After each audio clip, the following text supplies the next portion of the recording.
gauging success. You can't gauge success in the moment. Being in the moment is survival.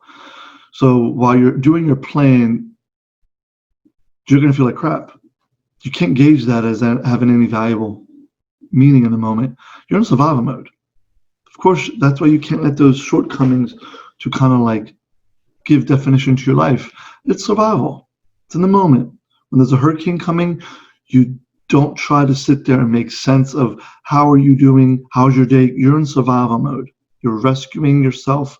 You're trying to, take care of all the necessary things for safety concerns. You don't try to say, "Oh, I think I'm gonna take a step back today," because no, you don't have the luxury to see a tornado come, and whether or not realizing if this is going to affect your growth, you have to deal with the survival of that tornado.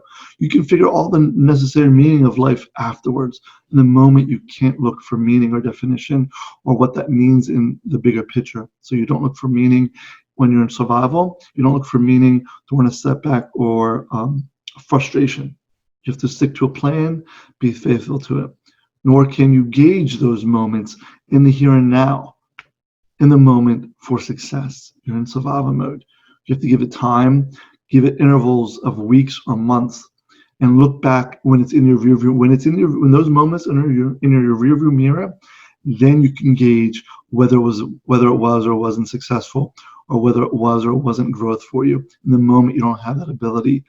We are limited to our ability to think in terms of the bigger picture. You can only think in terms of your own life, in your own path. So you can't see the bigger picture while you're in survival. So don't gauge success at the time. Stick to the plan. When you take intervals to evaluate yourself, that's when you can gauge whether or not you grew or were successful. And that's when you take those routines of evaluations and you go back to the drawing board. You fine tune what you have, what you've done, and what you need to do. Okay? I'm a little bit over the place today. So please forgive me.